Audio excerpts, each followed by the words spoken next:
Alright, welcome back to another Crabby Dice talks and rants and all that good stuff about Kickstarter and crowdfunding campaigns. So if you've never seen one of my videos before, this is a 100% my subjective take on a campaign's value and gameplay or projected gameplay. I'm just here to try to help you guys out.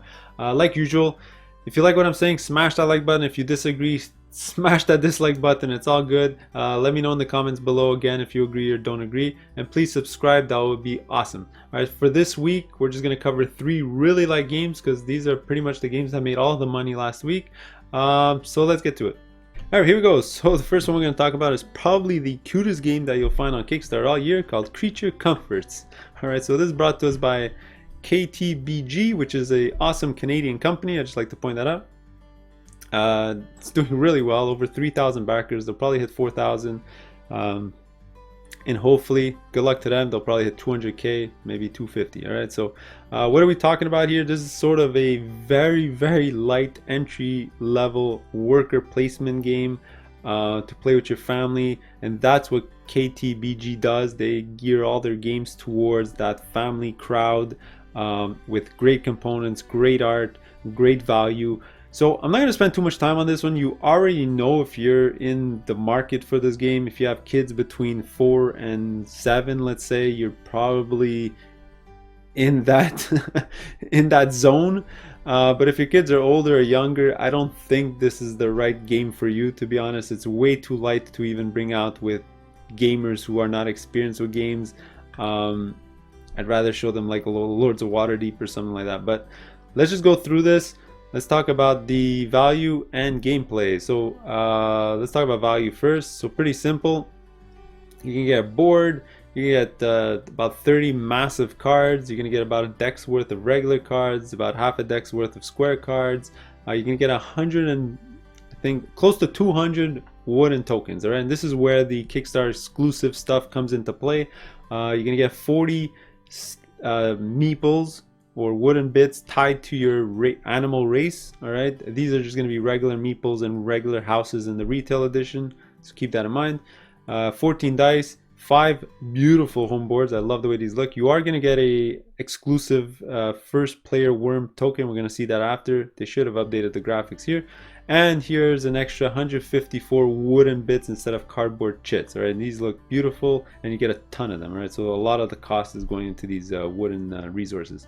Now, the only thing I will mention is I hope they get to a point where they unlock the 20 lesson learned tokens as wooden bits instead of cardboard. I'd rather want everything wooden or everything cardboard. I don't like to mix the two. It would be a bit disappointing if they didn't, but it is what it is. And lastly, there is a game tray solution. I don't hold any value into that, it's just plastic, but it is nice if you want to keep it long term to help organize your bits. Plus, you can probably pass this tray around to help manage the game or keep everything tidy. All right, this is just a 3D representation of their bits. You know, standard wooden bits, looks pretty good. All right, and all that, what's going to cost you? Only $45, less than 50 bucks. Great value, and in Canadian it is 60 bucks for us Canadian folk, which is pretty bad because our exchange rate is terrible. All right, so you know, overall the value is pretty good. I'm not gonna lie, it's right on the mark. I don't think it would have been less. I don't think it would have been more. I think it's right on the money. The only extra thing that you can actually pledge on to this campaign is another set of these wooden bits, and you know what? The price is really good. You know, if you want to pimp out your other games, Everdell, I don't know, Concordia with these houses or these bits, I don't know which ones you want to do. But these prices are better than what are those companies? Meeple Source and all those companies that do wooden bits. They cannot compete with these prices. Getting 200 wooden bits off Meeple Source will cost you close to 40 bucks or 50 bucks. They're going to cost you a fortune. So keep that in mind if you want to pimp out your games. This is a pretty good price. Now, the only thing I've left to mention about price is if you want to go retail, because there are 2 pledge levels. You can go retail edition or Kickstarter edition. Like usual, never ever get a retail edition on Kickstarter. You're just going to end up paying way more than you should because of shipping. You just wait till it comes out in retail. But I do have to note that it's scheduled to go here about $38 in retail, which, you know, if you do the math, it'll probably end up being $30 to $35. So if you don't care about the wooden bits at all, just wait till retail. You'll get it for between 30 and 35 bucks.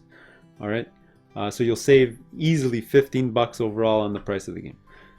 But if you want the wooden bits, well then it's actually still a good price, 45 bucks. You know, if you want a second set of these wooden bits, it'll cost you 60 bucks for 2 sets of the wooden bits and the base game, which is an actual pretty good price.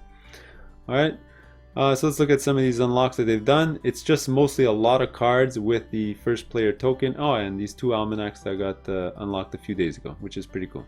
Oh, there's more stuff here. Wooden wheelbarrows. Hopefully at 250 we can get those second chance tokens as wooden bits. But anyway, that's enough for value. Oh, I did want to mention long-term value before I forget that. This is where I have absolutely no idea. Maybe somebody can mention in the comments below. I don't think any kids game ever in history has held their value. The problem is that they're always in rotation, right? Because once your kids grow up, you don't want to hold on to those games anymore. They're kind of useless. They're just taking up space on your gaming shelf. So you sort of get rid of them. So they're constantly just flooding the market. So I think this game will sort of pioneer in 5 years. If you know, we're gonna say, do kids game hold their value? Then we're gonna look back and say, well, Creature Comforts either did or didn't hold its value, so this one might hold its value. So I don't know, maybe Fossilis, the previous game that people are just getting right now, can give us an indication, but I don't even know if it's a good game. No reviews are out yet, so it's some muddy waters. But frankly, if you want to get this game, you're getting it for your kids, and you don't really care about long-term value. I think you'll easily be able to sell this for at least what you're backing it for. There are some nice bits and art in here. All right, so let's just talk about gameplay here quick. All right, so the game is really light. It's a bit of worker placement slash pushing your luck slash set collection for points. All right, so let's just go through the mechanisms in the game. Every round, all you're going to do is you're going to roll the 2 dice for your animal race. Sort of will give you an indication of where your guys can go, because then after that you're gonna play a gigantic game of worker placement on this board, but it's wide open. Everyone can share the same space. There's no blocking. I think you can only block yourself, but you can pretty much go anywhere on this board, which is great family mechanism, because you can sort of help your kids and your wife and all that, and tell them or help them where to go because of the specific dice that they rolled. You can sort of guide them as well.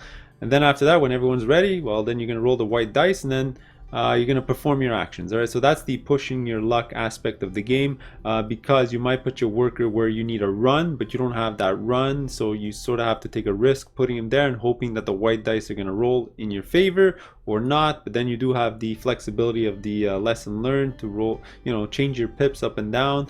So a lot of family friendly things going on. You can help them with the pushing your luck, and help them with the actions, and you just go do your actions around the table, finish off the round. The game's gonna last like 8 rounds.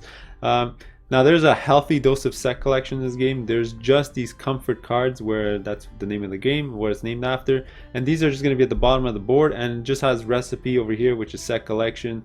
So recipe fulfillment, one of my favorite mechanisms in all games. Turn in those resources, get the cards. Now these are really simple point scoring cards. There's nothing special going on. They're just straight up points. The only thing you really need to note on them is that they're all sort of paired. So for example, here, if you have the rocking chair with the quilt, you'll get extra points. All right, so they're all paired. That's basically all you care about, getting the pair of the ones you already have to score more points. Alright, and then you're just going to be doing regular worker placement things. One of my favorite mechanisms, well, now that we're at the end here, that they've introduced, is the Lords of Waterdeep mechanism, which I absolutely love. So you can sort of build more worker placement spots as the game goes. These are called improvements, I believe, which is a fantastic mechanism. So again, it's open spot. Everyone can go in there. There's no blocking. But because you built it, you'll actually get a benefit when other people use that spot, which is fantastic.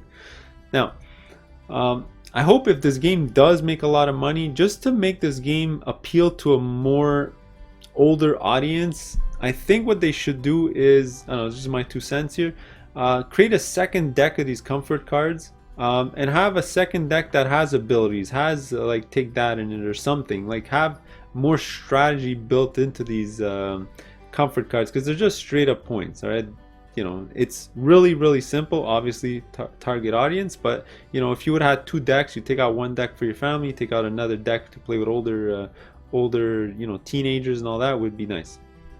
So already, I don't know what else there's to say. You already know if you're in the market for this game, if your kids are in the correct age range.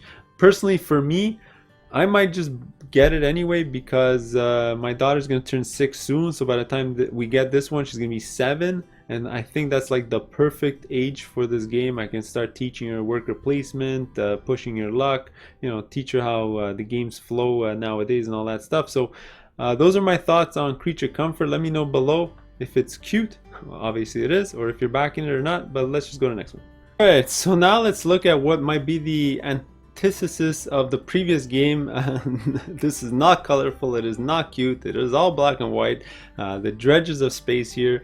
This is going to be from Themeborn Games. It is Escape the Dark Sector, Expand the Universe, which are the expansion modules to Escape the Dark Sector, and you can also get a big box to store it all in. Alright, so this one's probably going to hit 3,000 backers. There's just less than a week to go, so if you're interested, you only have a bit of time left. So what kind of game is this? Well, it's a co-op game, but it's sort of an adventure game, alright? It's a very, very, very light adventure game. You're basically going to set up a deck of 15 cards, which is your mission, and you're just going to go card by card, rolling a ton of dice, dealing with the card, whether it's a trap, it could be an event, it could be a merchant, it could be a bad guy that's attacking you. A bunch of different things are going to randomly happen. You're going card, card, card. You reach the end, all 15 cards, you win. If any one player dies along the way or at the last boss, you all lose. Alright, so you all have to make it through. Alright, so that's the type of game that it is. Now, we're going to talk about the gameplay later on. But, I mean, this game's going to be hard to talk about because it really is a divisive game. Alright, it's probably the most divisive game in 2020. You're either going to be like Matthew Jude and One Stop Co-op Shop, who I saw their reviews to the Dark Castle game and this one. They absolutely love these type of games, so they gave it like a 9 on 10, 10 on 10 even.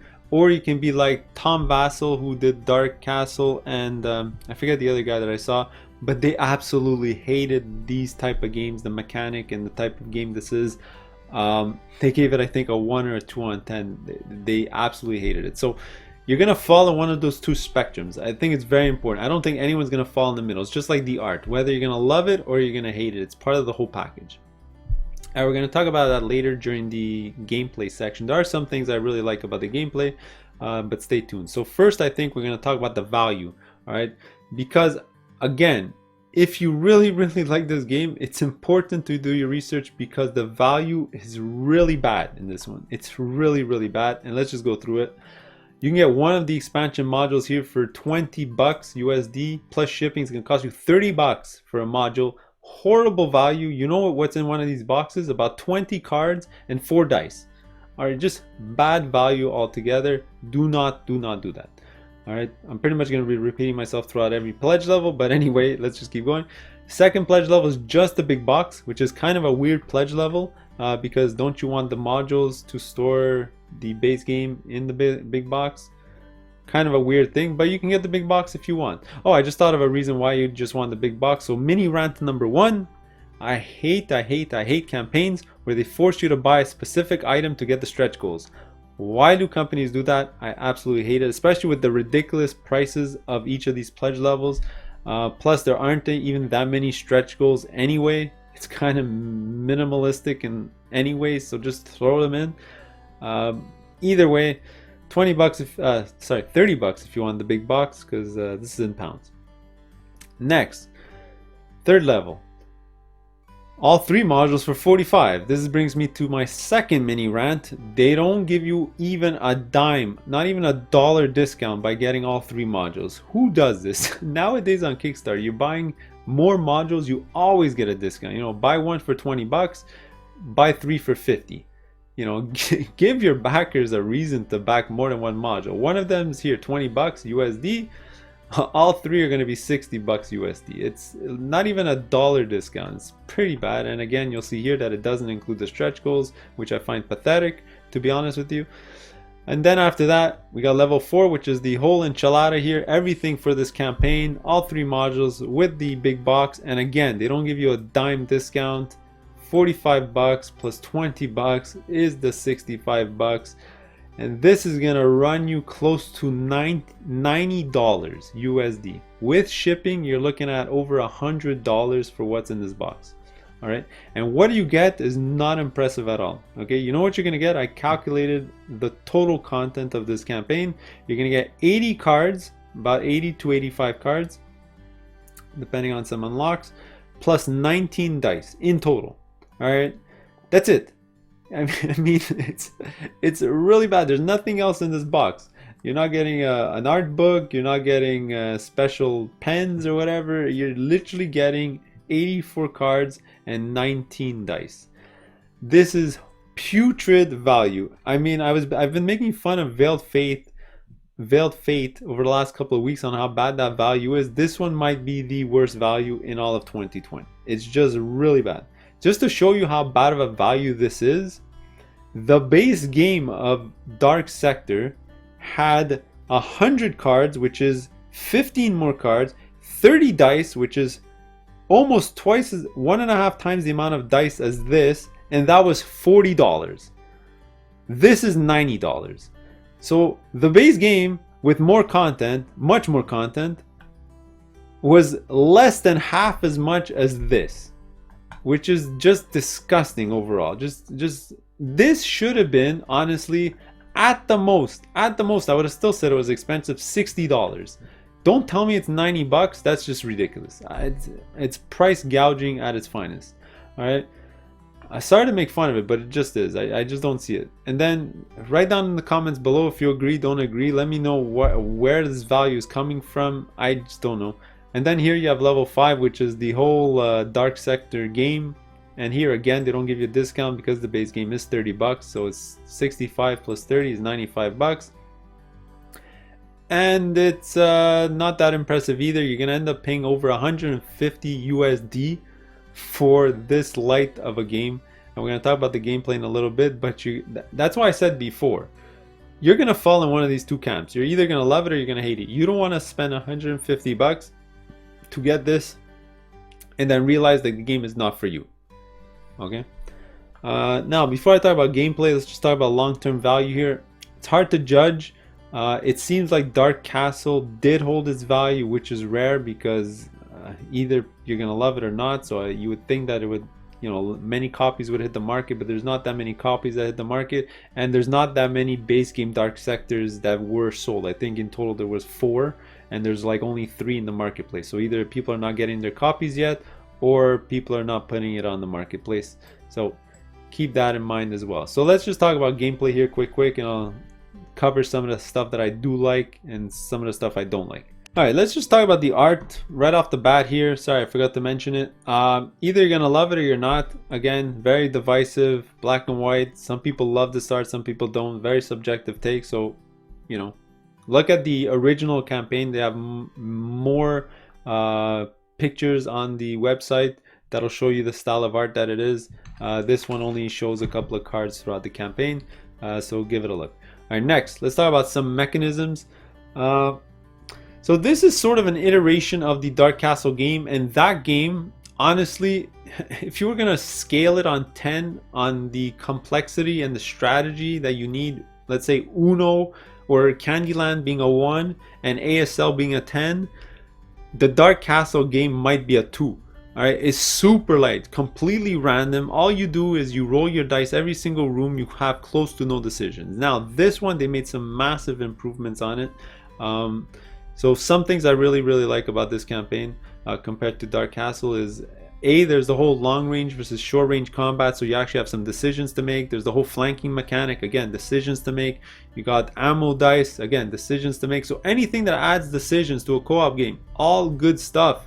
Alright, it's still a very light game, but there are decisions to make. There's the medical bot. They added some meat to the bone. So I'm not saying that it's super strategic either way. On that 10 scale, again, it's probably in a 3 or a 4 on 10. It's not that heavy. And there you go. That's basically what I have to say. The only mechanic that I hate, also another thing that I really love that they changed, before I forget, is they staggered the mission deck, so you actually progress from easier to harder missions. Escape the Dark Castle is a random assortment of 15 cards except for the boss, which is the last one. it just can be random, whatever comes up, and half the cards are bats fly at you, lose a life. Okay, next card. Like, it's just random crap that's happening. But I think they made some massive improvements over this one. So I don't know. Really watch the playthrough for One Stop Co-op Shop. You'll know for sure if you like this game. It is a ton of dice chucking. It is very random. And some people like that. It is also, as a benefit, only a 30 to 45 minute game, even at full player count, so it is on the shorter end, and it is easy to sort of reset, right? So, you know, if you're playing with your family, you know, you go at it in 30 minutes, you die, you know, just shuffle in those 15 cards again, keep the same characters or change them, reshuffle the item deck, and you're good to go again. There's not a lot of setup. It's pretty quick to get going and pretty quick to tidy up and all that stuff. And you get a ton of dice to roll. There you go. So those are my thoughts on the Dark Sector. Let me know if it's for you. Let me know in the comments about the value and the gameplay. But let's go to the next one. Alright, the last one I'm going to talk about, I'm not going to spend a lot of time on this one. It's a well-known game. You can watch anyone's review if you really are interested in this one. This is going to be the Pursuit of Happiness Big Box and third big box expansion here, which is called Nostalgia, which is just going to add a ton more cards to your base game. So this campaign, you can sort of think of it like a three-pronged approach. You can get pretty much this, which is just for people who already have everything that already come out. You can get everything that's ever come out for the Pursuit of Happiness, but it's going to cost you a pretty penny. And you're going to also get a upgrade on your resource bits, which is really important. All right, keep that in mind. So again, there's not much to say about game. I won't even talk about gameplay. It is a well-regarded game. You're basically playing the game of life, but instead of rolling dice, you're actually playing a worker placement game on the right over here. You know, just for me personally, you have this game at one point. I got rid of it. I found that it's outstayed its welcome a little bit. It ends up being like a 2-hour plus game, especially at 4 players, kind of on the long side. Plus, there's no real interaction between the players besides the getting of the cards. So keep that in mind, but it is very, very, very family friendly and easy to play, very easy to teach, and you always make memories and amazing stories at the end. So even if the game lasts long, you know, you have your whole history in front of you, how many jobs you had, how many people you dated, how many hobbies you had, and so on and so on. You sort of build a story, and it's an awesome concept, and it plays really well.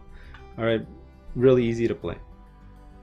So overall, let's just talk value. What you're gonna get, you know, it is gonna cost you a pretty penny. Here you can see it's $150 for everything that's ever been. So actually, it's not even everything. It's $150 for the base game, the 3 big box expansions, and the 3 promo packs. And what are you gonna get? You're gonna get 13 game boards, 620 cards, the 141 wooden tokens. These are the base game ones and the expansion ones.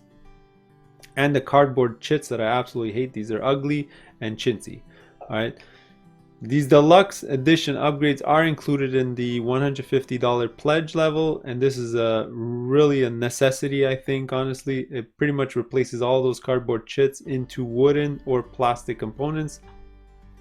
Fantastic addition if you really like the game. So here you're going to see the pledge levels. I just talked about the $150 one. There's the $130, which I wouldn't suggest you get. It's the exact same thing, but without the plastic bits, which I think is a necessity. Not only because it's Kickstarter exclusive, but they are much nicer than those chintzy plastic bits. And you have another 2 pledge levels here. $40 for just the base stuff from this campaign, or $60 to include those for $20, those plastic bits, as I was saying before. So overall, the price, I mean, one issue that I do have with this campaign is they don't mention at all what's in this nostalgia box. You sort of have to figure it out yourself by doing the math. If this has 620 cards, you pretty much have to calculate with the base game, with the other 2 boxes, how many cards are in there, figure it out, how many, like, there's no way. They could have just said in this box there's this components. Like, it doesn't even say. Like, kind of annoying. You sort of have to figure it out yourself. I have no idea if it's even worth it. I don't even know what's in that box because I don't want to do the math. All right, I'm sorry to say it, but I'm not going to do it. But it does end up getting really expensive, because 150 isn't even all in. You're going to be missing some things that they've released in the past. For example, the Out of This World expansion, the Thug Life expansion, and the holiday pack. So another $38. You're going to end up spending $188 plus shipping, $200 probably on the nose for an all-in pledge of the big box of The Pursuit of Happiness. Is it worth it for you? It's a tad on the expensive side, I'm not gonna lie. You're not getting miniatures. There's not a lot of plastic in here. Like, all these tokens is $20, but there's no like impressive metal stuff. There's no minis. It is 600 cards. They are the bigger sized cards, which is nice. It is just expensive to get it all, but this is your chance to get it all instead of going on BGG and piecemealing all this stuff together. And you do end up saving some money in the end if you calculate all the campaigns in the past and add it all together. I think you do end up saving like 10-15 bucks overall. So it sort of is worth it and not worth it. If you want to talk about long-term value, I'm not sure, because it lacks that special oomph like minis or metal stuff or whatever. I don't know if it's going to hold its value. For example, nothing Queen Games big box ever holds its value just because it's just cards and tiles. I don't know if this one's going to hold its value either. This one is really, if you really want the total thing, then here's your chance to get it. I would suggest don't get these sleeves either, although the sleeves aren't even that bad. $3 for 50. I've seen a lot worse prices for sleeves. But there you go. Those are my thoughts on Pursuit of Happiness. I'm going to spend a lot of time talking about this. You know, you can watch anyone's review and you're going to know if you like it or not. You know, just back it if you think you're going to like it, if you're going to play with your family. And there you go. So that's it for today. A lot of just light games, 3 very light games. Those are the 3 that made the most money this week, so I had to cover them. If you like my video, hit that subscribe button. We'll see you on the next one. Later.